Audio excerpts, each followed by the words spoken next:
Alchemist का सटीक हिंदी अनुवाद है कीमियागार, यानी साधारण धातुओं को सोने में बदलने की कला को जानने वाला। पर चूंकि कीमियागार आम बोलचाल भाषा का शब्द नहीं है, इसलिए हमने इस पुस्तक की सार्वभौमिक लोकप्रियता को देखते हुए इसका शीर्षक अल्केमिस्ट ही रखा है। हालांकि पुस्तक के अंदर हर जगह कीमियागार शब्द का ही प्रयोग किया गया है। अल्केमिस्ट अपने सपनों को साकार करने की एक ऐन्द्रजालिक कहानी। लड़के का नाम था सेंटियागो। भेड़ों के झुंड को हाँकते हाँकते शाम का झुटपुटा हो चला था। वह अभी तक उस सुनसान वीरान गिरजाघर तक ही पहुंचा था जिसकी छत न जाने कब की गिर चुकी थी। हाँ, वहां एक गुलर का पेड़ जरूर था। उसने सोचा आज की रात यहीं बिताई जाए। अहाते में लगे टूटे फूटे दरवाजे से उसने सारी भेड़ों को अंदर कर दिया। दरवाजे पर लकड़ियों की बाड़ लगा दी ताकि रात को भेड़े बाहर ना निकल सके। वैसे आसपास भेड़ियों का डर तो ना था, पर पिछली बार एक भेड़ ऐसे ही रात को बाहर निकल गई थी और उसका अगला सारा दिन उस भेड़ को ढूंढने में चला गया था। उसने अपनी जैकेट से फर्श को साफ किया, अभी अभी पढ़कर खत्म की गई किताब का सिरहाना बनाया और लेट गया। उसने अपने आप से कहा, अब से मैं मोटी मोटी किताबें पढ़ूंगा। पढ़ने में ज्यादा वक्त भी लगेगा और तकिया भी अच्छा बनेगा। पौ फटने से ही उसकी आंख खुल गई। आधी टूटी छत से वह आकाश में झिलमिलाते तारे देख सकता था। आज भी उसने वही सपना दोबारा देखा था जो उसे पिछले हफ्ते दिखाई दिया था। आज भी ठीक उसी तरह सपने के पूरा होने से पहले उसकी आंख खुल गई थी। वह उठकर बैठ गया। उसने पास पड़ी लाठी उठाई और उससे सोई हुई भेड़ों को जगाने लगा। मगर उसे लगा कि जैसे ही वो जागा वैसे ही उसकी भेड़ों में भी हलचल शुरू हो गई थी। मानो कोई ऐसी रहस्यमय शक्ति थी जिसने उसके जीवन को उन भेड़ों के साथ जोड़ रखा था। पिछले 2 सालों से पानी और चारे की तलाश में वह उन भेड़ों को एक देहात से दूसरे देहात तक हाँकता रहा है। उसने सोचा, लगता है इन भेड़ों को भी मेरी आदत सी हो गई है और वे खूब अच्छी तरह समझ गई हैं कि मैं कब क्या करता हूँ। इसके बारे में एक पल सोचने पर उसे लगा कि शायद उसका उल्टा ही ठीक था, कि शायद वह ही अपनी भेड़ों की दिनचर्या का अभ्यस्त हो गया था। पर उन भेड़ों में से कुछ ऐसी भी थी जिन्हें उठकर खड़े होने में थोड़ा वक्त लगा। ऐसी हर एक भेड़ का नाम ले लेकर उसने अपनी लाठी से कूचा। उसे पूरा यकीन था कि वह जो भी कहता था भेड़ें उसे अच्छी तरह समझती थी। यही वजह थी कि जब भी किसी किताब में कोई बात उसे बहुत अच्छी लगी तो उसने वह हिस्सा उन भेड़ों को पढ़कर सुनाया था। एक गडरिये के अकेलेपन और घुमक्कड़ जीवन की खुशियां उनसे बांटी थी। गांव देहात से गुजरते हुए जो उसने देखा था उस पर टीका टिप्पणी भी की थी। मगर पिछले कुछ दिनों से वह अपनी भेड़ों से एक ही बात के बारे में बता रहा था, उस लड़की के बारे में जो गांव के व्यापारी की बेटी थी और जहां वे अगले 4 दिनों में पहुंचने वाले थे। वह अब तक उस गांव में एक ही बार गया था, वह भी पिछले साल। किसी दोस्त ने उसे बजाज की इस दुकान का पता बताया था। गडरिया अपनी भेड़ों को लेकर वहां पहुंच गया था। मैं भेड़ों का ऊन बेचना चाहता हूं, उसने दुकानदार से कहा। वह व्यापारी धोखाधड़ी से बचने के लिए ऊन अपने सामने ही कतरवाता था। फिलहाल वो व्यस्त था। उसने गडरिये से दोपहर तक इंतजार करने को कहा। वह दुकान की सीढ़ियों पर ही बैठ गया, झोले से एक किताब निकाली और पढ़ने लगा।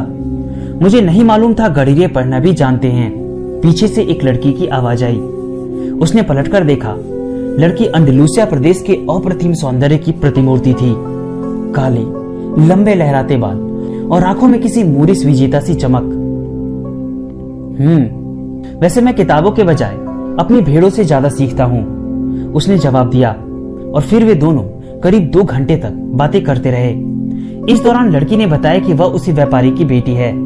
उसने गांव के जीवन के बारे में भी बात की जहां हर दिन एक जैसा ही था। गडरिये ने उसे अंडलूसिया प्रदेश की खूबसूरती के बारे में बताया और दूसरे शहरों के बारे में भी जहां जहां वह रुका था। अब तक वह ऐसी सारी बातें अपनी भेड़ों से किया करता था, मगर अब उस लड़की को वो सब बताना उसे बहुत ही अलग भी लगा और अच्छा भी। तुमने पढ़ना कहाँ सीखा? लड़की ने पूछा। जैसे हर कोई सीखता है, स्कूल में। अच्छा, अगर तुम्हें पढ़ना आता है तो फिर तुम केवल गडरिये ही क्यों बन गए? लड़का कुछ बुदबुदाया, जैसे वह उस सवाल का जवाब टाल रहा हो। वह जानता था कि लड़की इस बात को नहीं समझ पाएगी, शायद कभी नहीं। बात बदलते हुए उसने अपनी यात्राओं की कहानियां उस लड़की को सुनाई, जिन्हें सुनकर उसकी मूरिस आंखें विस्मय और भय से भर गई। बातों का सिलसिला जारी था और समय बड़ी तेजी से बीत रहा था। जैसे जैसे समय बीता, लड़के ने अपने आप को चाहते हुए पाया कि काश यह दिन कभी न बीते, कि उसका व्यापारी बाप उसी तरह व्यस्त रहे, केवल दोपहर तक ही नहीं बल्कि अगले 3 दिनों तक। एकाएक उसे लगा कि उसके भीतर कुछ ऐसा हो रहा है जो उसने आज तक कभी अनुभव नहीं किया था। उसका मन हुआ कि अब वह दर बदर घूमने के बजाय एक ही जगह टिक जाए। काले लहराते बालों वाली इस लड़की के साथ उसके दिन ही बदल जाएंगे। तभी व्यापारी आ पहुंचा और उसने गडरिये से 4 भेड़े की ऊन कतरने के लिए कहा। ऊन कतरने के बाद व्यापारी ने उसे कीमत चुकाई और अगले साल फिर आने को कहा।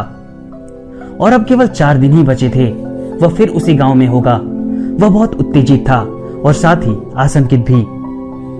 क्या पता वह लड़की इस बीच उसे भूल गई हो। इस गांव में मैं ही क्या और बहुत से गडरी ऊन बेचने आते होंगे, कोई फर्क नहीं पड़ता। उसने अपने भेड़ों से कहा, मैं और कई जगह और कई लड़कियों को जानता हूं। मगर उसका दिल जानता था कि फर्क पड़ता है। वह जानता था गडरिये भी जहाजी और घुमंती फेरी वालों की तरह ही होते हैं। उन्हें भी घूमते फिरते कोई ना कोई ऐसा शहर जरूर मिल जाता है जहां पर कोई होता है, और फिर वह कोई उनके घुमक्कड़ जीवन की बेलाग खुशियों और बेफिक्री को एकाएक उनसे छीन लेता है। सुबह हो चली थी। गुलाबी आकाश में सुनहरा सूरज उगने लगा था। उसने अपनी भेड़ों को सूरज की ही दिशा में आगे बढ़ाया। उसने सोचा, इन भेड़ों को भी कभी अपने आप कुछ तय नहीं करना पड़ता। शायद यही वजह है कि ये हमेशा मेरे पास बनी रहती है। चारा और पानी मिल जाए तो वही इनके लिए काफी है। अंडलूसिया में जब तक मैं इनके लिए बढ़िया चारागाहें ढूंढता रहूंगा, ये मेरी मित्र बनी रहेंगी। इनके आज और बीते हुए कल में कोई फर्क नहीं होता।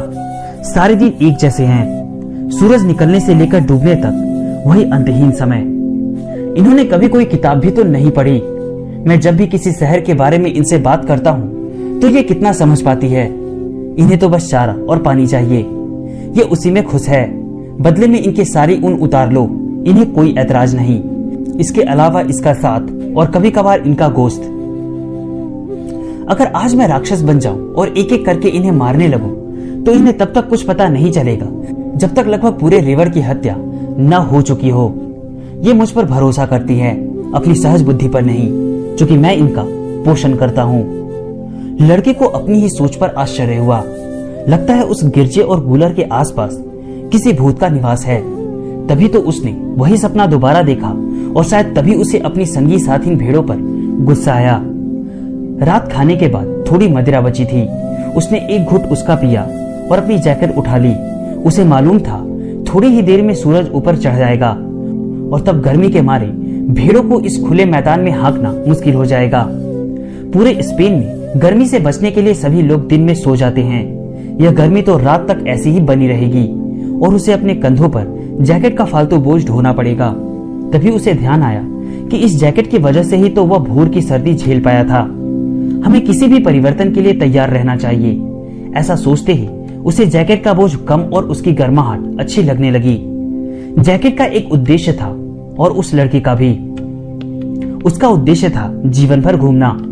पिछले 2 सालों में अंडलूसिया प्रदेश में घूमते घूमते वहां के सारे शहरों को अच्छी तरह जान गया था। उसका विचार था कि इस बार की मुलाकात में वह उस लड़की को बताएगा कि किस तरह एक सीधे साधे गडरिये ने पढ़ना लिखना सीखा। 16 बरस का होने तक वह एक गुरुकुल में जाता था। उसके पिता चाहते थे कि वह एक पादरी बने, जिससे उनके मामूली किसान परिवार का नाम ऊंचा हो। उनका परिवार भोजन और पानी जुटाने के लिए ही ठीक भेड़ों की तरह कड़ी मेहनत करता था। यूं तो उसने लैटिन और स्पेनिश भाषा के अलावा धर्म दर्शन भी पढ़ा था, मगर उसके मन में तो पूरी दुनिया को जानने की धुन समाई थी और वह उसके लिए ईश्वर को जानने से कहीं ज्यादा मायने रखती थी। पाप और पुण्य उसके लिए बेमानी थे।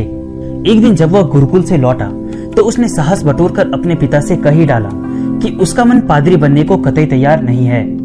वह तो बस घूमना और सिर्फ घूमना चाहता है। बेटा, दुनिया भर के लोग हमारे इस गांव से होकर गुजरते हैं। वे आते तो किसी नई चीज की तलाश में हैं, मगर जब वापस जाते हैं तो मूलतः वैसे ही इंसान होते हैं जैसे कि वे तब थे जब आए थे। वे पहाड़ चढ़ते हैं राजमहल देखने के लिए, और जब उतरते हैं तो उन्हें लगता है कि जो बीत गया वह आज से बेहतर था। उनके भूरे बालों या शरीर का रंग भले ही हमसे अलग हो, मगर भीतर से वे सब के सब हम जैसे ही होते हैं। मगर मैं तो उन शहरों के राजमहल देखना चाहता हूँ जहाँ वे रहते हैं, लड़के ने दलील देते हुए कहा। वे लोग जब हमारी धरती को देखते हैं तो कहते हैं हम पूरा जीवन यहीं बिताना चाहते हैं। पिता ने बात आगे बढ़ाई।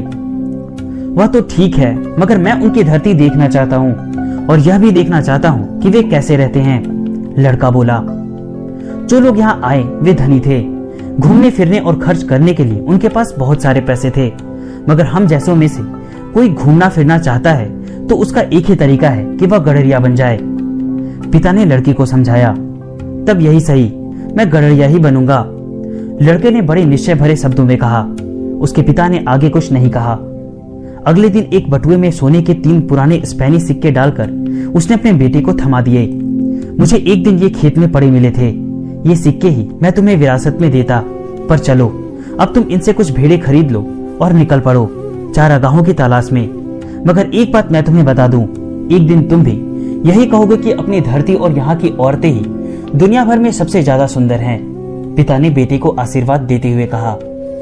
तब ना जाने क्यों लड़के को ऐसा लगा कि उसके पिता की आंखों में भी पूरी दुनिया घूमने का सपना मौजूद था। वह सपना जो आज भी जिंदा है, बावजूद इसके कि उन्हें उसे दफनाने के लिए मजबूर होना पड़ा था। पर सच तो यह था कि साल दर साल पीने के पानी, खाने के भोजन जुटाने और हर रात एक ही जगह बसेरा करने की मजबूरी भी इस सपने को दफन न कर पाई। सूरज आसमान में ऊपर चढ़ने लगा था और लाल से सुनहरा हो चला था। पिता से हुई बातचीत के बारे में सोचकर उसे अच्छा लगा। उसने इतने ही दिनों में बहुत सारे महल देख लिए थे, कई सारी औरतों से भी मिल चुका था, मगर उनमें से कोई भी उस जैसी नहीं थी जिससे वह कुछ ही दिनों में मिलने वाला था। वह एक जैकेट का मालिक था। उसके पास एक किताब भी थी जिसके बदले में वह दूसरी ले सकता था, और था भेड़ों का एक रेवड़। मगर सबसे महत्वपूर्ण बात थी कि हर दिन वह अपने सपने को जी रहा था। अगर कभी वह अंडलूसिया के मैदानों से ऊब गया तो भेड़ें बेचकर जहाजी बन जाएगा। समुद्री जीवन से उकता जाने तक वह और बहुत सारे शहरों को जान चुका होगा, बहुत सारी औरतों से मिल चुका होगा। इस तरह तब तक उसके जीवन में खुशियों के बहुत सारे दूसरे अवसर भी आ चुके होंगे। उसने चढ़ते सूरज से आंख मिलाते हुए अपने आप से कहा, गुरुकुल में ईश्वर तो मुझे कभी न मिलता। जब भी संभव होता यात्रा के लिए वह हमेशा एक नया रास्ता चुनता। खंडर हो चुके उस गिरजाघर में इससे पहले वह कभी नहीं रुका था, हालांकि उसके आसपास से वह कई बार गुजरा था। यह संसार बहुत बड़ा है, कभी न खत्म होने वाला। उसे तो अपनी भेड़ों को किसी रास्ते पर लगा देना भर था, और उसके बाद एक एक करके बहुत सारी रोचक बातें उसके सामने आती जाएंगी। मगर भेड़ें वे इस बात को कहां समझ पाती है। वे तो यह भी नहीं समझ पाती कि हर रोज वे एक नए रास्ते पर चल रही है। उन्हें तो यह भी नहीं दिखाई देता कि ये चारागाह नए हैं या फिर मौसम भी बदलते हैं। उन्हें तो बस हरदम खाने पीने की ही चिंता सताए रहती है। शायद हम सब के सब ही ऐसे हैं, लड़के ने सोचा। यहाँ तक कि मैंने भी तो उस व्यापारी की बेटी से मिलने के बाद किसी दूसरी के बारे में नहीं सोचा। सूरज को देखकर उसने हिसाब लगाया, दोपहर तक वह तरीफा पहुंच जाएगा। वहां पहुंचकर अपनी किताब के बदले में कोई मोटी किताब लेगा, मदिरा की बोतल पूरी भर लेगा, दाढ़ी ही नहीं बाल भी बनवाएगा। आखिर उस लड़की से मिलने के लिए तैयारी तो करनी ही पड़ेगी। वह अपने दिमाग से इस विचार को निकाल फेंकना चाहता था कि उसके पीछे कोई दूसरा गरड़िया वहां आया होगा, जिसके पास भेड़ों का बड़ा रेवड़ होगा और जिसने उसके पहुंचने से पहले ही उस लड़की का हाथ मांग लिया होगा। सपना साकार होने की संभावना ही जीवन को रंगीन बनाती है। उसने एक बार फिर आसमान की तरफ देखा। सूरज और ऊपर चढ़ आया था। उसने अपनी रफ्तार तेज कर दी। अचानक उसे याद आया, तरीफा में एक वृद्ध महिला रहती है जो सपने बाजती है। वृद्ध महिला उस लड़के को घर के पिछवाड़े वाले कमरे में ले गई। इस कमरे को रहने वाले कमरे से मोती मूंगे का एक रंगीन झालर वाला पर्दा अलग करता था। कमरे में एक मेज और 2 कुर्सियां पड़ी थी और दीवार पर लगी थी प्रभु यीशु की तस्वीर। कुर्सी पर बैठते हुए वृद्धा ने लड़के से बैठने को कहा। उसके बाद लड़के के दोनों हाथ अपने हाथों में लेकर वह शांत भाव से प्रार्थना करने लगी। उसकी प्रार्थना जिप्सियों जैसी थी। लड़के को भी जिप्सियों का अनुभव था। यात्रा के दौरान वे उसे रास्ते में मिलते थे, मगर उनके पास भेड़ें नहीं होती थी। लोग कहते हैं कि जिप्सियों की सारी जिंदगी दूसरों को ठगने में ही बीतती है। यह भी कहा जाता है कि शैतान के साथ उनका समझौता है। वे बच्चों को अगवा कर अपने भुतहे अड्डों में ले जाकर उन्हें गुलाम बना लेते हैं। बचपन में ऐसी कहानियां सुनाकर उसे इतना डराया गया था कि जिप्सियों द्वारा पकड़े जाने का भय उसके मन में अभी भी बैठा हुआ था। वृद्धा ने उसके दोनों हाथ पकड़े, तो उसका भय एक बार फिर लौट आया। वृद्धा ने लड़के के हाथों से बिना नजर उठाए कहा, वाह मजेदार, और फिर चुप हो गई। लड़का घबरा गया, उसके हाथ कांपने लगे। लगा कि वृद्धा ने सब भांप लिया है। लड़के ने झटके से अपने हाथ खींच लिए। मैं आपको अपना हाथ दिखाने नहीं आया था। जब वह यह कह रहा था तो उसके मन में था कि मैं यहाँ आया ही क्यों। बेहतर होगा कि मैं बिना कुछ पूछे पाछे इस वृद्धा को इसकी फीस देकर यहाँ से खिसक जाऊं। मैंने बार बार दिखने वाले सपने को कुछ ज्यादा ही तूल दे दिया है। तुम यहाँ अपने सपनों के बारे में जानने के लिए आए थे, वृद्धा ने कहा, और सपने ईश्वर का हमसे बात करने का तरीका है। वह हमसे हमारी ही भाषा में बात करता है। वह जो भी कहता है मैं बखूबी उसकी व्याख्या कर सकती हूँ।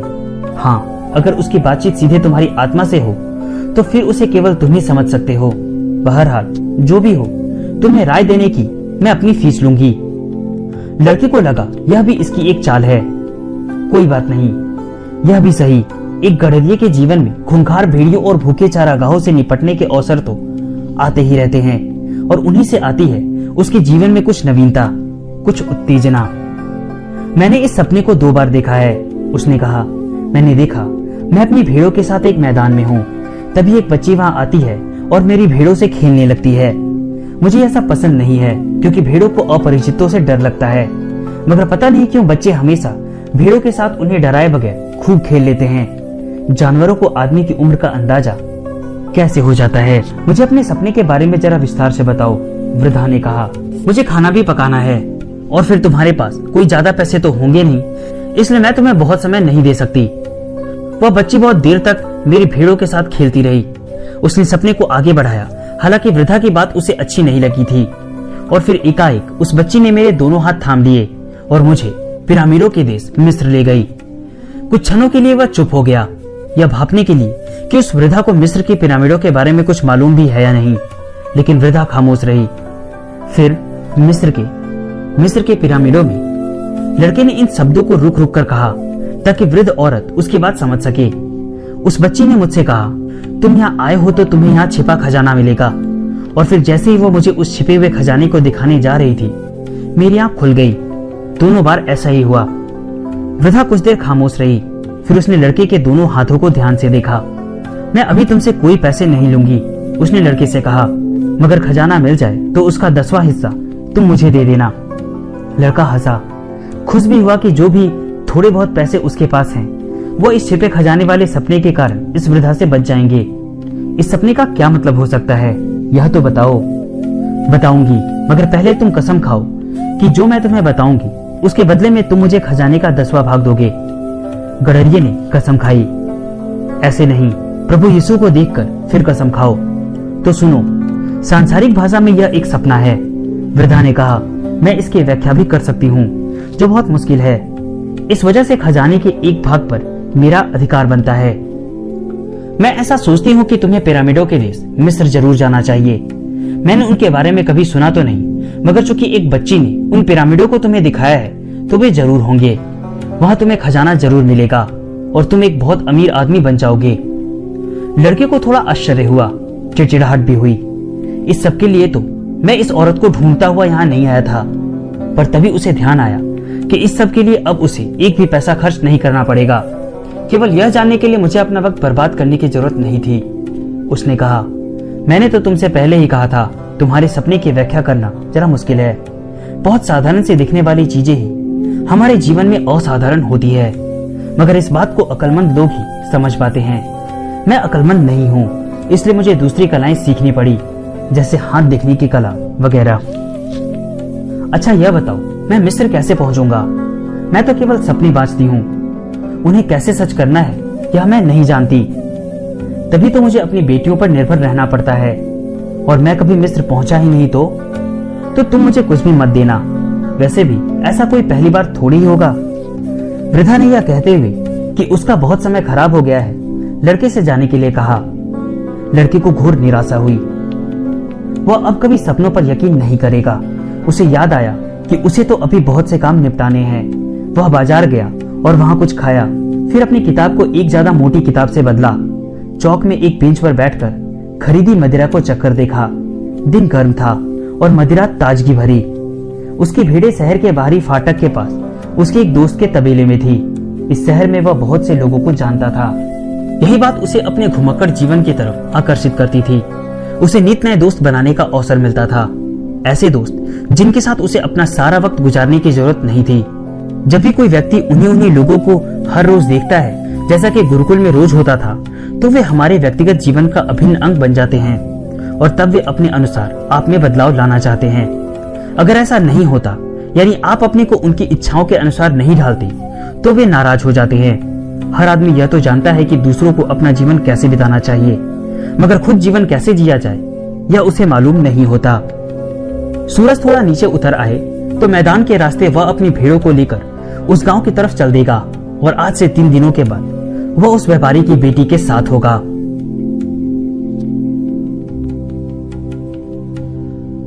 वह नई खरीदी किताब पढ़ने लगा। पहले ही पन्ने पर किसी शव को कब्र में दफनाने का वर्णन था। जो व्यक्ति उस संस्कार में शामिल थे, उनके नामों का उच्चारण बड़ा मुश्किल था।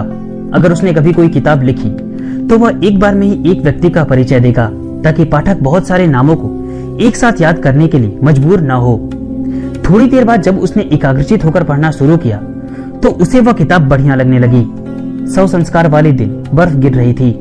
उस सर्द मौसम का एहसास उसे अच्छा लगा। वह तन्मय होकर किताब पढ़ रहा था कि एक बूढ़ा आदमी आकर उसके पास बैठ गया।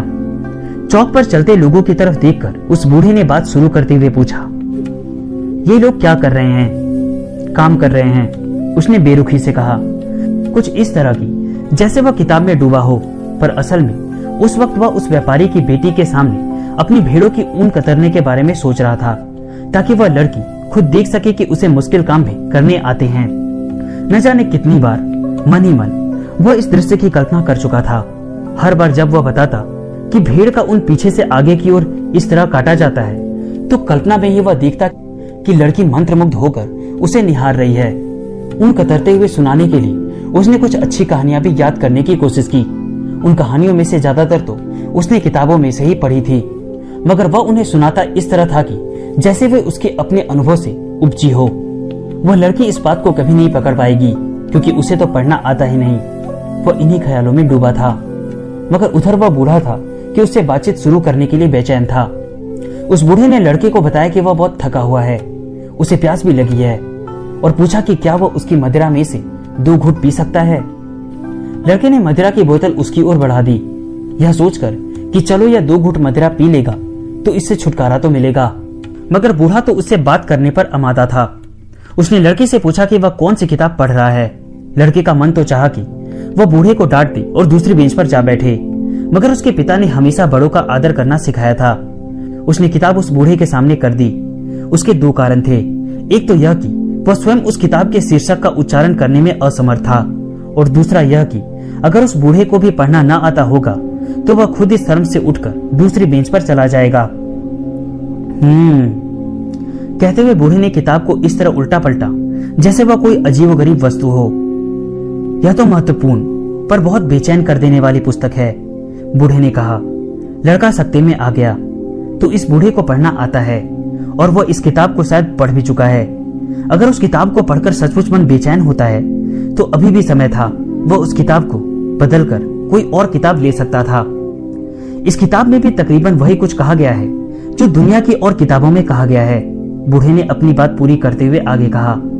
इस किताब में बताया गया है कि लोग अपनी नियति खुद नहीं चुन पाते और अंततः सभी लोग विश्व के इस सबसे बड़ी झूठ में विश्वास करने लगते हैं। विश्व के सबसे बड़े झूठ में क्या है वह? लड़के ने विस्मय से पूछा। वह यह है कि हमारे जीवन में एक ऐसा समय आता है जब हमारे साथ जो कुछ भी घटित हो रहा होता है उस पर हमारा कोई नियंत्रण नहीं होता, और तब हमारे जीवन की भागदौड़ हमारी तकदीर के हाथों में चली जाती है। यह दुनिया का सबसे बड़ा झूठ है। मेरे साथ तो ऐसा कभी नहीं हुआ, लड़के ने कहा। वे मुझे पादरी बनाना चाहते थे, मगर मैंने खुद तय किया था गडरिया बनना, और मैं बना। बहुत बढ़िया, बूढ़े ने कहा, क्योंकि तुम्हें घूमना फिरना पसंद है। इसे पता है मैं क्या सोच रहा था, लड़के ने अपने आप से कहा। इस बीच बूढ़ा व्यक्ति किताब के पन्ने पलटने लगा था और ऐसा लगता था कि किताब लौटाने का उसका कोई इरादा नहीं है। लड़के का ध्यान उस बूढ़े के अजीब पहनावे पर गया। वह अरब लगता था और अरबों का यहाँ होना कुछ असामान्य नहीं था। तरीफा अफ्रीका से कुछ घंटों ही दूर है। वहां पहुंचने के लिए नाव में थोड़ी दूर तंग खाड़ियों से होकर जाना पड़ता था। अरब अक्सर ही शहर में दिखाई दे जाते थे, खरीद फरोख्त करते और दिन में कई कई बार कुछ अजीब सी प्रार्थना करते हुए। आप कहां से हैं? लड़के ने पूछा। बहुत सारी जगहों से। कोई बहुत सारी जगहों से कैसे हो सकता है? लड़के को यकीन नहीं आया। मैं एक गडरिया हूँ, जगह जगह घूमा हूँ, मगर आया तो एक ही जगह से हूँ, उस मशहूर शहर से जो प्राचीन महल के पास है, जहाँ मैं पैदा हुआ। अगर ऐसा मानो तो कहा जा सकता है कि मैं सलीम से हूँ। लड़के को मालूम नहीं था कि सलीम कहाँ है। उसने पूछा भी नहीं, इस डर से कि वह अरब उसकी अनभिज्ञता ताड़ जाएगा। उसने नजरें चौक की तरफ घुमा ली, जहाँ लोग आ जा रहे थे और सब के सब बहुत व्यस्त लग रहे थे। फिर भी कुछ अता पता जानने के लिए उसने पूछा, अच्छा यह तो बताइए कि सलीम है कैसा? वैसा ही जैसा पहले था। इससे तो कुछ पता नहीं चला। इतना तो तय था कि सलीम अंडलूसिया में नहीं था। अगर होता तो उसने जरूर सुना होता। और सलीम में आप करते क्या हैं? लड़के ने पीछा नहीं छोड़ा। मैं सलीम में क्या करता हूँ? बूढ़ा खिलखिलाकर हंसा। मैं सलीम का बादशाह हूँ। लोग बाग बड़ी अजीब बातें करते हैं, लड़के ने सोचा। कभी कभी भेड़ों के साथ रहना ज्यादा अच्छा होता है, क्योंकि वे कुछ कहती तो नहीं। उससे भी अच्छा है एकांत अपनी किताबों के साथ। अविश्वसनीय कहानियां वे भी कहती हैं, मगर तब जब आप उन्हें सुनना पसंद करते हैं। लेकिन जब आप लोगों से बातें कर रहे हो और वे कुछ ऐसा कह देते हैं जो बहुत ही अजीब होता है, तो आपकी समझ में नहीं आता कि बातचीत कैसे जारी रखें। मेरा नाम मेल्विजेडेक है, उस बूढ़े ने खुद ही बताया। फिर उस लड़के से पूछा, तुम्हारे पास कितनी भेड़ें हैं? काफी, लड़के ने जवाब दिया। वह समझ रहा था कि वह बूढ़ा आदमी उसके बारे में कुछ और अधिक जानना चाहता है। ओह, तब तो यह एक समस्या है। मैं तुम्हारे क्या काम आ सकता हूँ अगर तुम्हारे पास काफी भेड़ें हैं? लड़के को अब गुस्सा आने लगा था। उसने तो कोई मदद नहीं मांगी थी, उल्टे उस बूढ़े ने ही उससे पीने के लिए 2 घूंट मदिरा मांगी थी और बातचीत का सिलसिला शुरू किया था। मुझे मेरी किताब लौटा दीजिए, लड़के ने कहा। मुझे अपनी भेड़ें जमा करके आगे भी जाना है। तो मुझे अपनी भेड़ों का 10वां भाग दे दो, बूढ़े व्यक्ति ने कहा। तो मैं तुम्हें छिपे हुए खजाने को पाने का रास्ता बता दूंगा। लड़के को अपना सपना याद आ गया और तब सारी चीजें एकदम साफ हो गई। उस बूढ़ी औरत ने तो उससे कुछ नहीं लिया, मगर यह बूढ़ा आदमी कहीं उसका पति तो नहीं, जो कोई ऐसी तरकीब ढूंढना चाहता है जिससे उस झूठ मूठ के खजाने के बारे में बताकर उससे अच्छी रकम ऐंठ सके। कहीं यह बूढ़ा आदमी भी जिप्सी तो नहीं है? इससे पहले कि वह लड़का कुछ कह पाता, बूढ़े आदमी ने झुककर एक छड़ी उठा ली और चौक की रेत पर उससे कुछ लिखने लगा। तभी उस अरब की छाती पर कोई चीज इतनी जोर से चमकी कि लड़के की आंखें चौंधिया गई। बड़ी फुर्ती के साथ उस अरब ने अपने लबादे से सब कुछ ढांप लिया। कुछ क्षणों बाद जब लड़के की चौंधियाई दृष्टि वापस आई तो उसने वह सब कुछ पढ़ा जो उस बूढ़े आदमी ने छड़ी से रेत पर लिखा था। वहां उस छोटे शहर के चौक की रेत पर लिखी इबारत में लड़के ने पढ़ा, अपने पिता का नाम, अपनी माँ का नाम और अपने गुरुकुल का नाम, तथा उसने व्यापारी की लड़की का नाम भी पढ़ा जो उसे अब तक खुद मालूम नहीं था।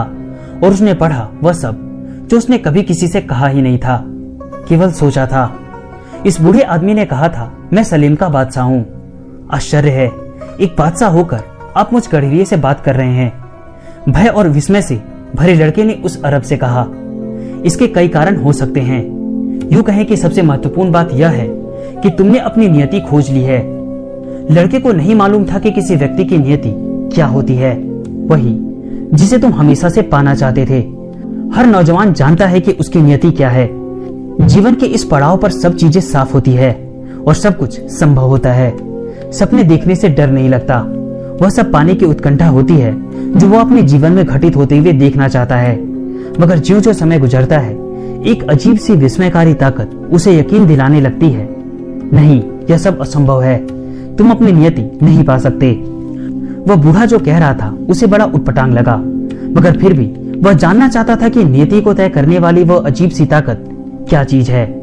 उसके बारे में जब वह व्यापारी की बेटी से बात करेगा तो वह बहुत प्रभावित होगी। यह एक ऐसी ताकत है जो लगती तो नकारात्मक है, पर दरअसल वही आपको सुझाती है कि आप अपनी नियति तक कैसे पहुंच सकते हैं। वह आपके अंतर्मन और निश्चय को मजबूत करती है। इस पूरे ब्रह्मांड का सत्य तो एक ही है, हम जो भी हैं, जो कुछ भी करते हैं, वह तभी होता है जब हम उसे वास्तव में करना चाहते हैं, क्योंकि इच्छा का स्रोत है विश्वात्मा, और यही लक्ष्य है हमारे इस जीवन का, इस धरती पर, तब भी जबकि तुम सिर्फ यायावर बनना चाहते हो या किसी व्यापारी की बेटी से शादी करना चाहते हो। हाँ, और चाहे उस खजाने की खोज भी। जानते हो विश्वात्मा को किससे बल मिलता है? लोगों की खुशी, नाखुशी, ईर्ष्या और डाह, सभी से। बस अपनी नियति को पा लेना ही हमारा सबसे बड़ा धर्म है। बाकी सभी चीजें एक जैसी है। और जब तुम वास्तव में कोई वस्तु पाना चाहते हो तो संपूर्ण सृष्टि उसकी प्राप्ति में मदद के लिए तुम्हारे लिए षड्यंत्र रचती है। थोड़ी देर वह दोनों चुप रहे, चौक और उससे आते जाते लोगों को देखते रहे। फिर पहल करते हुए बूढ़ा बोला, तुम भेड़ों की रखवाली क्यों करते हो? क्योंकि मुझे उनके साथ घूमना अच्छा लगता है। चौक की कोने वाली दुकान के खिड़की में एक नान बाई खड़ा दिखाई दे रहा था। उसकी तरफ इशारा करते हुए बूढ़े ने कहा, उस व्यक्ति को देख रहे हो? जब वह छोटा था तो वह भी खूब घूमना चाहता था, मगर उसने सोचा पहले एक बेकरी खरीद लूं, कुछ पैसे जोड़ लूं, उसके बाद बुढ़ापे में पूरा 1 महीना अफ्रीका जाकर रहूंगा। उसके मन में कभी यह विचार ही नहीं आया कि लोग जीवन के किसी भी दौर में अपना सपना साकार कर सकते हैं। तब तो उसे एक गडेरिया बन जाना चाहिए था, लड़के ने कहा। ऐसा नहीं है कि उसके दिमाग में यह बात न आई हो, बूढ़े ने लड़के को बताया, मगर बेकरी का व्यवसाय चरवाही से ज्यादा बेहतर है। नानबाई का अपना मकान होता है, जबकि चरवाहे को खुले आसमान के नीचे सोना पड़ता है। माँ बाप भी अपनी बेटी की शादी किसी गडेरिये के बजाय किसी बेकरी वाले व्यवसायी से करना ज्यादा पसंद करते हैं। लड़के का दिल कसक कर रह गया, खासकर व्यापारी की बेटी के बारे में सोचकर। उस लड़की के शहर में भी तो कोई ऐसा नानबाई व्यवसायी होगा ही। बूढ़े ने बात बढ़ाते हुए कहा, अंततः लोगों की जो राय व्यवसायी और गडेरिये के लिए होती है वह ज्यादा महत्वपूर्ण बन जाती है बनिस्बत उनकी अपनी नियति से। बूढ़ा एक बार फिर किताब के पन्ने पलटने लगा और जो भी पृष्ठ सामने आया उसे रुक रुक के पढ़ने लगा। लड़के ने कुछ देर तो उसे देखा, फिर ठीक वैसे ही उसे टोका जैसे कि बूढ़े ने उसे टोका था। आप मुझे ये सब क्यों बता रहे हैं? क्योंकि तुम अपनी नियति पाने की कोशिश में एक मंजिल तक आ पहुंचे हो, पर यहां पहुंचने के बाद तुम सब कुछ छोड़ देना चाहते हो। और तब, बिल्कुल तब, आप ऐसे मौके पर हमेशा इस तरह प्रकट हो जाते हो। लड़के ने बूढ़े से चुटकी लेते हुए कहा, हमेशा इस तरह तो नहीं, मगर हाँ, किसी न किसी रूप में तो मैं आ ही जाता हूँ। कभी मैं किसी समस्या का हल बनकर आता हूँ और कभी एक अच्छे विचार की शक्ल में। संकट की घड़ी में कुछ घटित होना है तो मैं उसे आसान कर देता हूँ। इसके अलावा भी मैं बहुत कुछ करता हूँ, मगर ज्यादातर लोगों को महसूस ही नहीं होता कि मैंने उनके लिए क्या कुछ किया है। बूढ़े व्यक्ति ने आगे कहा, अभी पिछले ही हफ्ते मुझे एक खान मजदूर के सामने आना पड़ा, एक पत्थर के रूप में। वह खनिक अपना सब कुछ छोड़कर पारसमणि जैसे रत्न की खोज में निकल पड़ा था। पूरे 5 साल तक उसने एक नदी के न जाने कितने पत्थरों को खोदा, उलट पलट कर देखा, मगर उसे रत्न नहीं मिला। तब एक घड़ी ऐसी आई कि उसने पारसमणि की तलाश छोड़ देने का इरादा कर लिया। और वह घड़ी भी कैसी कि अगर वह उस वक्त सिर्फ एक पत्थर, केवल एक पत्थर और उठाकर देखता तो उसे वह बेशकीमती रत्न मिल जाता। चूंकि वह खनिक अपनी नियति के लिए अपना सब कुछ त्याग कर आया था, इसलिए मैंने उसकी मदद करनी चाहिए। एक पत्थर का रूप धारण करके लुढ़कता हुआ मैं उसके पैरों से जा टकराया। खनिक पिछले 5 साल की विफलता से क्षुब्ध था। पत्थर टकराया, उसने गुस्से से उसे उठाया और इतनी जोर से फेंका कि जिस दूसरे पत्थर से वह टकराया उसके 2 टुकड़े हो गए और उस टूटे हुए पत्थर के बीच से निकला दुनिया का सबसे खूबसूरत रत्न, पारसमणि। लोग बाग बहुत जल्दी ही अपने जीवन में यह समझ लेते हैं कि उनके होने की वजह क्या है। बूढ़े ने कड़वाहट भरे शब्दों में कहा, शायद इसलिए उतनी ही जल्दी वे अपने हाथ खड़े कर देते हैं। अक्सर ऐसा ही होता है। लड़के ने बूढ़े को याद दिलाया कि वह किसी खजाने की बात कर रहा था। तेज बहते पानी की धार खजाने को सामने ले आती है और वह ही उसे अपने आंचल में छुपाकर अदृश्य कर देती है। बूढ़े ने जवाब दिया, अगर तुम अपने खजाने के बारे में जानना चाहते हो तो शर्त के अनुसार तुम्हें अभी भेड़ों का 10वां हिस्सा मुझे देना होगा। बजाय भेड़ों का क्या खजाने का 10वां भाग नहीं चलेगा? बूढ़ा निराश होते हुए बोला, अगर तुम उस वस्तु को देने का वादा करते हो जो तुम्हारे पास अभी है ही नहीं, तो तुम उसे पाने के लिए प्रयत्न करने की इच्छा भी छोड़ सकते हो। लड़के ने बताया कि खजाने का 10वां हिस्सा देने का वादा उसने जिप्सी महिला से कर डाला था। बूढ़े ने लंबी सांस लेते हुए कहा, जिप्सी लोग ऐसा वादा लेने में बड़े चतुर होते हैं। चलो यह भी अच्छा ही हुआ, तुम्हें पता तो चल गया कि जीवन में कुछ भी पाने के लिए उसकी कीमत चुकानी पड़ती है। यही हम जैसे रोशनी के सिपाही सिखाने की कोशिश करते हैं। बूढ़े ने लड़के को उसकी किताब लौटा दी। कल इसी समय अपने रेवड़ में से 1/10 भेड़े मेरे पास ले आना, तब मैं तुम्हें छिपे हुए खजाने को ढूंढने का रास्ता बता दूंगा। अच्छा, नमस्कार। और वह बूढ़ा चौक के कोने में पहुंचकर गुम हो गया। लड़के ने एक बार फिर से किताब को पढ़ना शुरू किया, मगर उसका ध्यान कहीं और था। उसका मन बेचैन और परेशान था, क्योंकि कहीं भीतर वह जानता था कि बूढ़ा सही था। वह उठा और चौक के कोने की दुकान से एक पाव रोटी ले आया। उसके मन में आया कि बूढ़े ने जो उस बेकरी वाले के बारे में कहा था वह उसे बता दे, मगर फिर उसने सोचा कभी कभी जो चीजें जैसी है उन्हें वैसा ही छोड़ देना चाहिए। उसने नानबाई को कुछ भी नहीं बताया। अगर बता देता तो वह डबल रोटी बनाने वाला नानबाई भी सब कुछ छोड़कर कम से कम अगले 3-4 दिनों तक तो परेशान रहता ही। इसलिए लड़के ने ऐसा करने से अपने आप को रोक लिया। हालांकि नानबाई अपनी रोजमर्रा की जिंदगी का आदी हो चुका था। वैसे वह नानबाई को परेशानी में डालना भी नहीं चाहता था।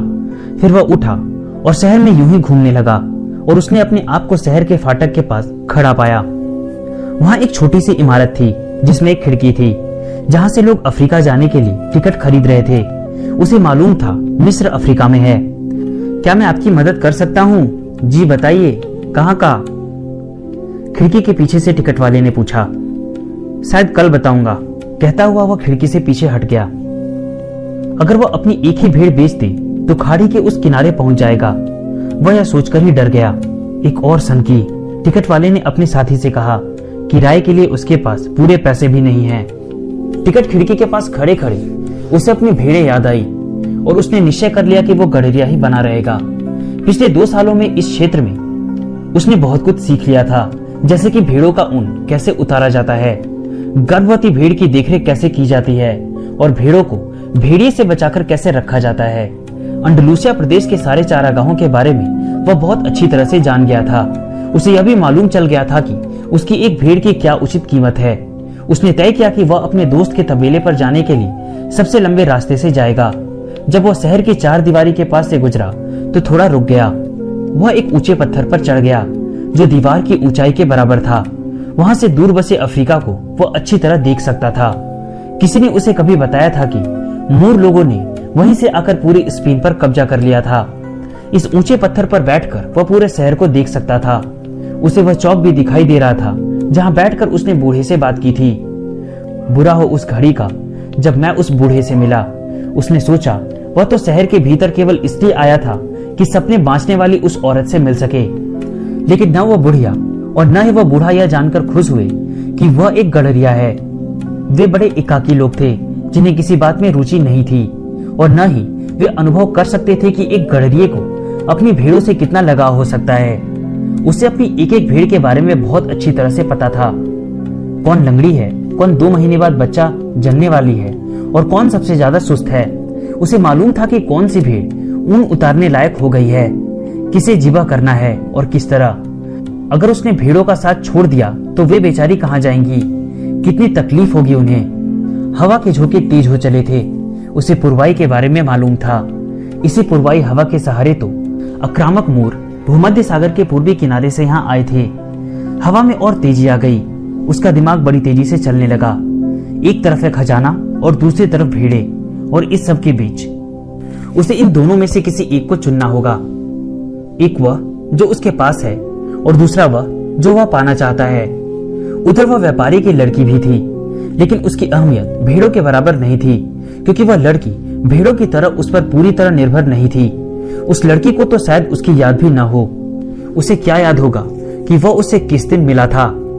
उस लड़की के लिए तो हर रोज एक जैसा ही है। उसके तो ना आज में कोई फर्क है न कल में। जब हर दिन पहले दिन जैसा ही हो तब ऐसा ही होता है, क्योंकि लोग बाग हर सूर्योदय के साथ आने वाले जीवन की अच्छी चीजों को पहचानना भूल जाते हैं। मैंने अपनी माँ को छोड़ा, पिता को छोड़ा और पीछे छोड़ आया शहरी महल को। अब तो उन्हें भी मेरे बगैर रहने की आदत पड़ गई होगी, ठीक मेरी तरह। अगर मैं नहीं रहूंगा तो मेरी भेड़ों को मेरे बगैर रहने की आदत पड़ जाएगी। जहां वह बैठा था वहां से चौक साफ नजर आ रहा था। लोगों का आना जाना जारी था। जिस बेंच पर बैठकर उसने बूढ़े से बात की थी वहां अब एक जवान जोड़ा बैठा था और एक दूसरे को प्यार कर रहा था। हवा और तेज हो गई थी और उसके थपेड़े उसे अपने चेहरे पर महसूस हो रहे थे। उसे लगा कि वह हवा भी वैसी ही है जो अपने साथ यहाँ लाई थी मूरों को, पर साथ ही लाई थी रेगिस्तान की गंध भी, और पर्दानसीन औरतों को और उन तमाम लोगों को जो सोने और पिरामिडों की तलाश में किसी अनजाने को खोजते हुए अपना पसीना बहाते बड़े साहस के साथ यहाँ आए थे। लड़के को उस हवा से ईर्ष्या होने लगी। कितनी आजाद थी वह हवा, काश वह भी उतना ही आजाद होता, मगर उसे अपने अलावा और कौन रोकने वाला था। भेड़े, व्यापारी की लड़की, अंडलूसिया के हरे भरे मैदान, वे सब तो उसकी नियति तक पहुंचने की सीढ़ी मात्र थे। अगले दिन दोपहर को वह लड़का फिर बूढ़े से मिला। वह अपने साथ 6 भेड़े भी लाया था। आश्चर्य है, लड़के ने कहा। मेरे मित्र ने फौरन ही मेरी बाकी भेड़ें खरीद ली और कहा कि वह हमेशा से गड़रिया बनने का सपना देखा करता था। यह एक अच्छा शकुन है। हमेशा से ऐसा ही होता आया है, बूढ़े आदमी ने कहा। इसे अनुकूलता का सिद्धांत कहते हैं। जब तुम पहली बार ताश खेलते हो तो जरूर जीतते हो। वह शुरुआती भाग्य होता है। ऐसा क्यों होता है? क्योंकि एक ऐसी ताकत है जो चाहती है कि तुम अपनी नियति तक पहुंचो। सफलता देकर वह तुम्हारे इरादे को और मजबूत बना देती है, उसके लिए तुम्हारी भूख बढ़ा देती है। कहते हुए वह बूढ़ा भेड़ों का मुआयना करने लगा। एक भेड़ लंगड़ी थी। लड़के ने उसे समझाते हुए कहा कि इसके लंगड़े होने से कुछ फर्क नहीं पड़ता। दरअसल मेरे सारे रेवड़ में सबसे ज्यादा होशियार भेड़ यही है और यही सबसे ज्यादा ऊन भी देती है। पर खजाना कहाँ है? अब यह तो बताओ। मिस्र में पिरामिडों के पास। लड़का चौंका। उस बूढ़ी औरत ने भी यही कहा था, मगर उसने तो लड़के से एक कौड़ी भी नहीं ली थी। तुम खजाने को पा सको, इसके लिए तुम्हें कुछ चिन्हों का अनुकरण करना होगा। ईश्वर ने हर व्यक्ति के लिए एक पथ बनाया है। तुम्हें बस उन चिन्हों को पहचानना और समझना होगा जो उसने तुम्हारे लिए छोड़े हैं। इससे पहले कि लड़का को जवाब देता, एक तितली उन दोनों के बीच आकर अपने पर फड़फड़ाने लगी। लड़के को अपने दादा की बात याद आ गई। वे कहा करते थे कि तितलियां एक अच्छा शकुन होती है, वैसे ही जैसे कि झिंगुर और संभावनाएं, जैसे कि छिपकलियां और क्लोवर घास का 3 पत्तों वाला नहीं, चौपतिया पत्ता। बूढ़े ने जैसे लड़के के विचार पढ़ लिए हो, उसने कहा, बिल्कुल ठीक, बिल्कुल वैसे ही जैसे तुम्हारे दादा ने कहा था। यह अच्छा शकुन है। बूढ़े ने अपना लबादा खोला तो लड़का भौचक कर रह गया। बूढ़े ने अपने सीने पर सोने का भारी कवच पहन रखा था जिसमें हीरे जवाहरात जड़े थे। लड़के को अब समझ में आया कि कल जो चमक उसने देखी थी वो इसी की रही होगी। वह बूढ़ा वाकई बादशाह था और चोरों से बचने के लिए उसने वह रूप बना रखा था। यह लो। बूढ़े ने अपने कवच के बीच से एक सफेद और एक काला नगीना निकालकर उसे देते हुए कहा, इन्हें उरीम और थुमीम कहते हैं। काला हाँ का प्रतीक है और सफेद ना का। जब तुम शकुन अपशकुन के चिन्हों को पढ़ने में कभी भी शंकित होगे तो ये तुम्हारी मदद करेंगे। इनसे सवाल हमेशा हाँ या ना में करना। वैसे अगर ले सको तो अपने निर्णय तुम खुद ही लेना। खजाना पिरामिडों में है, यह तो तुम्हें मालूम ही था। मैंने तो 6 भेड़ों की बात तुमसे इसलिए की थी ताकि मैं तुम्हारा इरादा निश्चय में बदल सकूं। लड़के ने वे दोनों नगीने अपनी थैली में रख लिए और तय किया कि इसी पल से वह अपने निर्णय अपने आप करेगा। इस बात को कभी मत भूलना कि तुम्हारे प्रत्येक लेन देन का उद्देश्य केवल एक ही है और कुछ भी नहीं। शकुनों और चिन्हों की भाषा याद रखना और इन सब से ऊपर कभी न भूलने वाली बात की अपनी नियति के पीछे तब तक चलते रहना जब तक कि उसे पूरी तरह न पा जाओ। जाने से पहले मैं तुम्हें एक कहानी सुनाना चाहता हूँ, बूढ़े ने आगे कहा। एक व्यापारी ने अपने बेटे को दुनिया के सबसे बुद्धिमान आदमी के पास भेजा कि उससे खुशी हासिल करने का राज जानकर आओ। लड़का रेगिस्तान में 40 दिनों तक भटकता रहा। फिर उसे एक ऊंची पहाड़ी पर बहुत ही खूबसूरत महल दिखाई दिया जहां वह बुद्धिमान व्यक्ति रहता था। महल के मुख्य कमरे में वह घुसा तो देखा वहां कोई साधु संत नहीं था और न ही कोई शांत सौम्य वातावरण, बल्कि वहां तो बहुत सारे व्यापारी आ जा रहे थे। कुछ लोग इधर उधर कोनों में खड़े बातें कर रहे थे। छोटा सा ऑर्केस्ट्रा संगीत की मधुर धुन बजा रहा था।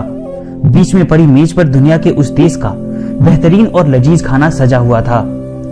वो बुद्धिमान व्यक्ति एक एक कर हर व्यक्ति से बात कर रहा था। उस लड़के की बारी आते आते 2 घंटे लग गए। बुद्धिमान व्यक्ति ने बड़े ध्यान से उस लड़के की बात सुनी, उसके आने का कारण जाना।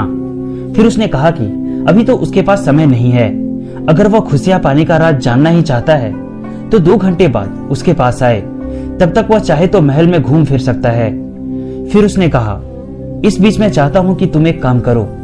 और उसने एक छोटे चम्मच में 2 बूंद तेल डालकर उस लड़के से कहा, अब तुम इस चम्मच को पकड़े हुए पूरे महल में घूमो। ध्यान रहे कि चम्मच से तेल की एक बूंद भी न गिरने पाए। लड़के ने महल में घूमना शुरू किया। बहुत सी सीढ़ियां चढ़ी और उतरी। उसका ध्यान बराबर उस चम्मच पर लगा रहा। अपना ध्यान बराबर चम्मच पर रखते हुए 2 घंटे बाद वह उस कमरे में लौटा जहां उसकी भेंट बुद्धिमान व्यक्ति से हुई थी। अच्छा, क्या तुमने मेरे मुख्य भोजन कक्ष में टंगे बेलबूटेदार ईरानी पर्दों को देखा? बुद्धिमान व्यक्ति ने लड़के से पूछा। तुमने वह बाग देखा जिसे इतना सुंदर बनाने में मेरे मुख्य मालिक को 10 साल लगे हैं? तुमने मेरे पुस्तकालय में रखे चर्म पत्र वाले ग्रंथ देखे? लड़के ने लज्जित होते हुए स्वीकारा, यह सब तो नहीं देखा मैंने।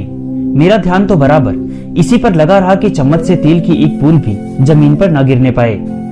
तो वापस जाओ और दुनिया की अद्भुत वस्तुओं को देख कर आओ। बुद्धिमान व्यक्ति ने लड़के से कहा, अगर तुम किसी व्यक्ति के मकान को नहीं जानते तो तुम उस व्यक्ति पर विश्वास नहीं कर सकते। लड़के ने राहत की सांस ली। उसने चम्मच उठाया और एक बार फिर से महल देखने निकल पड़ा।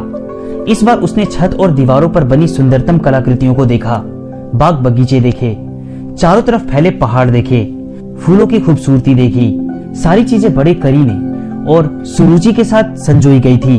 बुद्धिमान व्यक्ति के पास लौटकर उसने सारी बातें विस्तार से बताई। लेकिन वो तेल कहाँ है जो मैंने तुम्हारे सुपुर्द किया था? बुद्धिमान व्यक्ति ने लड़के से पूछा। लड़के ने चम्मच की ओर देखा तो पाया कि वह अब खाली था। मैं तुम्हें बस एक ही सलाह दे सकता हूं। बुद्धिमानों से भी बुद्धिमान उस व्यक्ति ने लड़के से कहा, खुशी पाने का राज है इस विश्व की सब सुंदरतम वस्तुओं को देखना और चम्मच वाले तेल की बूंदों को न भूलना। गडरिया अवाक रह गया। उस बादशाह की कही कहानी अब उसकी समझ में आ गई थी। एक गडरिये को भले ही घूमना फिरना पसंद हो, मगर उसे अपनी भेड़ों को कभी नहीं भूलना चाहिए। बूढ़े व्यक्ति ने लड़के को देखा और अपने हाथों से उसके सिर के ऊपर कुछ अजीब से संकेत बनाए। उसके बाद वह अपनी भेड़ों को लेकर चला गया। तरीफा में सबसे ऊंची पहाड़ी पर मूरों द्वारा बनवाया गया पुराना किला है। उसके प्राचीरों पर चढ़कर अफ्रीका की एक झलक देखी जा सकती है। एक शाम सलीम का राजा मेल्विजेडक उसकी प्राचीर पर बैठा था। धीमी धीमी बहती पुरवाई उसके चेहरे को सहला रही थी। पास ही खड़ी भेड़ों में चुलबुलाहट थी। वे बेचैन और आशंकित थी अपने नए मालिक से, उत्तेजित थी उस बदलाव से। पर उन्हें तो बस 2 ही चीजों से वास्ता था, चारा और पानी। उनकी दुनिया तो यहीं तक सीमित थी। मेल्विजेडक ने एक छोटी जहाज को बंदरगाह से बाहर जाते हुए देखा। अब वह उस लड़के से कभी नहीं मिल सकेगा, ठीक वैसे ही जैसे वह अब्राहम से कभी नहीं मिल सका। उससे भी तो उसने 1/10 फीस वसूल की थी। यही था उसका धंधा। देवताओं और ईश्वर को तो इच्छा विहीन होना चाहिए, क्योंकि उनकी तो कोई नियति होती नहीं। फिर भी उस लड़के के बारे में सोचकर सलीम के बादशाह ने उसकी सफलता के लिए भरपूर प्रार्थना की। उसने खुले आसमान की ओर देखते हुए कहा, हे मेरे प्रभु, जैसा कि आपने कहा है और मैं जानता हूं कि यह मिथ्याभिमान की पराकाष्ठा है, मगर एक बूढ़े बादशाह को अपने ऊपर इतना सा गर्व करने का अधिकार तो हो ही सकता है। अफ्रीका भी कैसा अजीब देश है, लड़के ने सोचा। वह एक शराब खाने में बैठा था। यह शराब खाना भी वैसा ही था जैसा उसने टेंजियर की तंग गलियों में देखा था। कुछ लोग हुक्का पी रहे थे और कस ले लेकर हुक्के की नली एक दूसरे की ओर बढ़ा रहे थे। कुछ ही घंटों में उसने बहुत कुछ देख लिया। आदमियों को एक दूसरे का हाथ थामकर चलते हुए और औरतों के बुर्कों से ढके हुए चेहरे, मौलवी जो मीनारों पर चढ़कर अजान दे रहे थे और हर कोई घुटनों के बल बैठकर माथा जमीन से लगा रहा था। गैर ईसाई नास्तिक ही ऐसा करते हैं, लड़के ने अपने आप से कहा। उसे याद आया बचपन में गिरजाघरों में सफेद घोड़ों पर सवार, हाथ में म्यान में रखी तलवार लिए सेंट सेंटियागो मेटामोरस की जो मूर्ति उसने देखी थी। उसके सामने भी लोग ऐसे ही झुके हुए थे।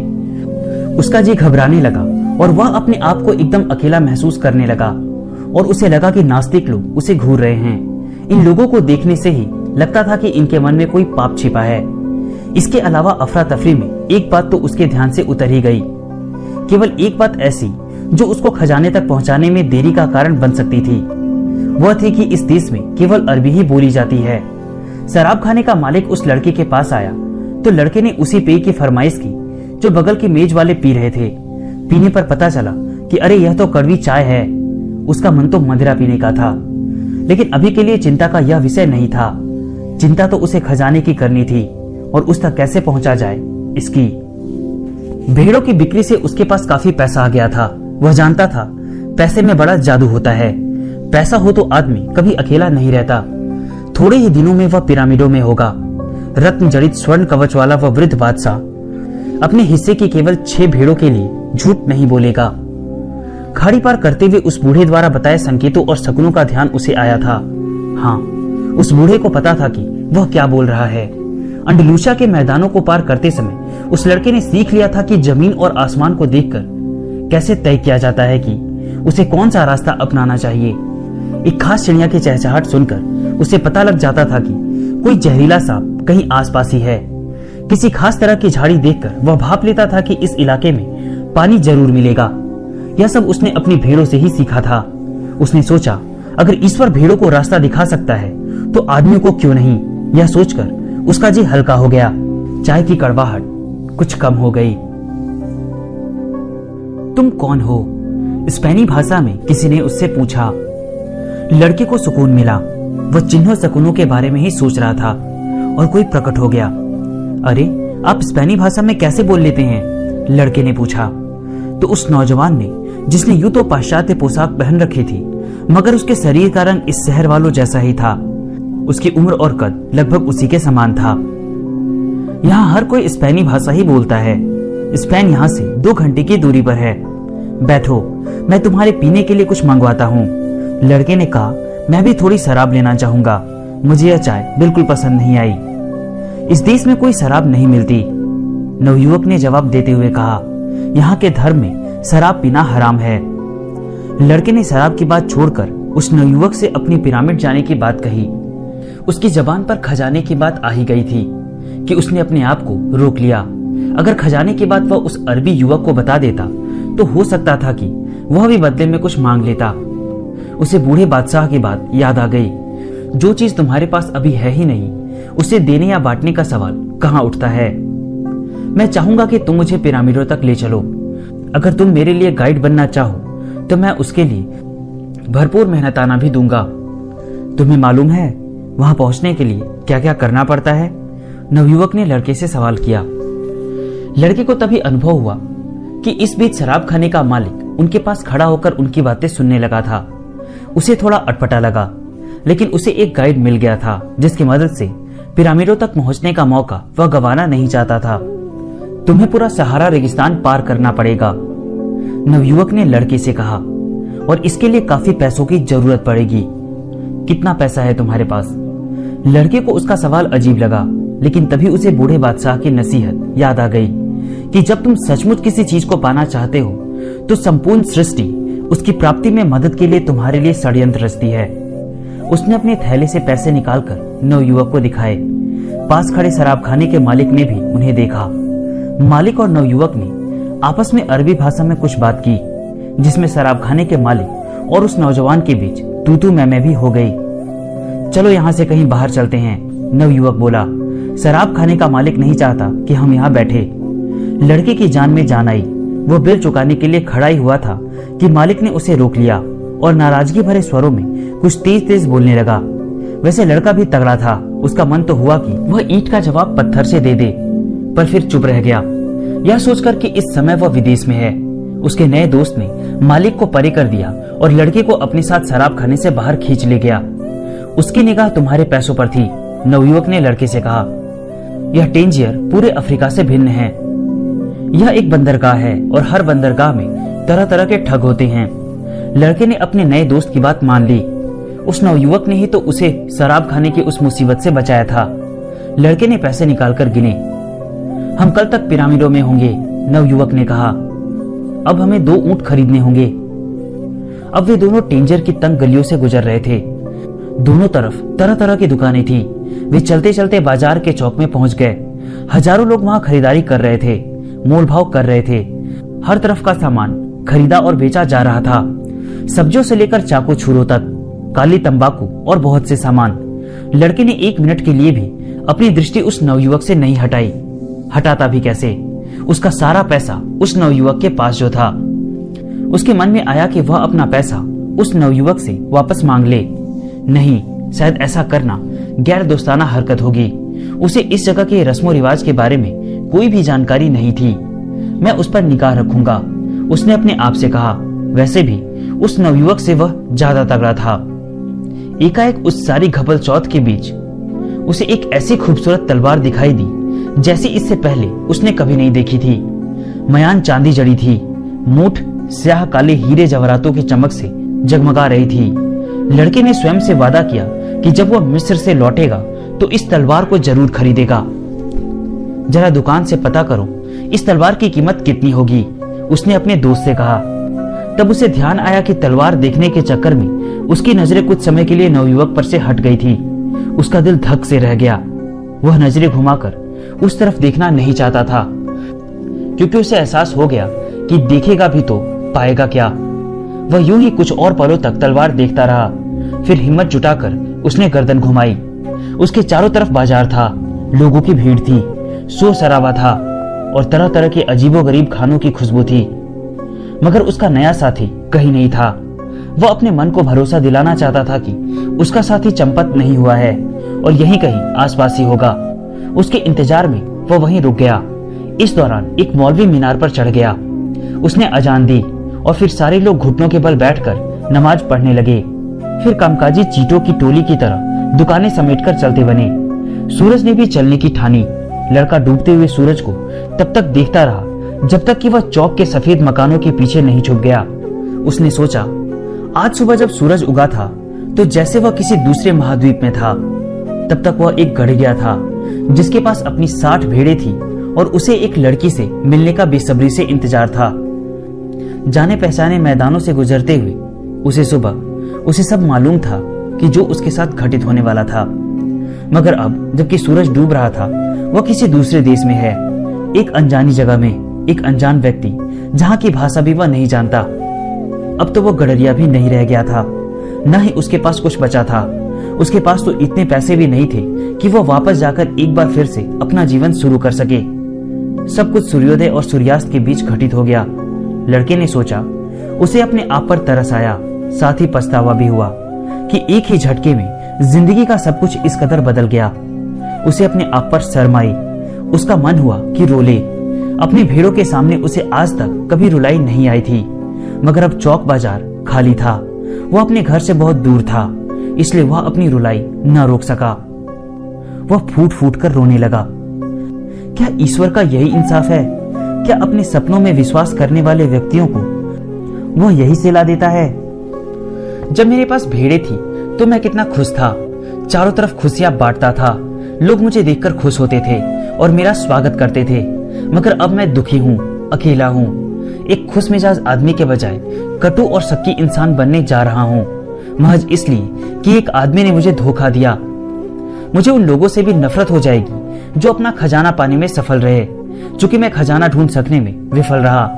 मुझे जो कुछ भी मेरे पास बचा है उसी में संतोष करना पड़ेगा, क्योंकि अब मैं दुनिया जीतने के काबिल नहीं रहा हूँ। उसने अपनी थैली खोली, शायद कुछ बच गया हो, जहाज पर खाए सैंडविच का टुकड़ा ही बचा हो, मगर नहीं, कुछ बचा था तो वह भारी भरकम किताब, उसकी जैकेट और वे 2 पत्थर जो उस बूढ़े ने दिए थे।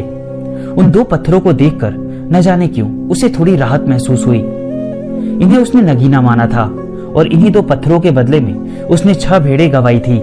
इन पत्थरों को बेचकर वापसी का टिकट खरीदा जा सकता है, मगर इस बार मैं बेवकूफ नहीं बनूंगा, लड़के ने सोचा और वे दोनों पत्थर निकालकर थैली के बजाय अब अपनी जेब में रख लिए। उस दोस्त ने एक ही बात सच कही थी कि यह शहर एक बंदरगाह है और ऐसे सभी शहर ठगों के अड्डे होते हैं। अब उसकी समझ में आया शराब खाने का मालिक क्यों गुस्सा हो रहा था। वह तो उसे समझाना चाहता था कि उस नौजवान पर भरोसा न करे। और मैं भी क्या हूँ? शायद उन्हीं सब लोगों की तरह जो इस दुनिया में अपने अपने चश्मे से देखते हैं, ताकि वे उसे वैसा देख सके जैसा कि वे चाहते हैं, न कि वैसा जैसा असल में है। लड़के ने उन पत्थरों को एक बार फिर टटोला। उनकी गर्माहट और चिकनाहट महसूस की। अब तो ये पत्थर ही उसका खजाना है। उनको छूने भर से ही उसे अच्छा लगने लगा। उसे बूढ़े आदमी की बात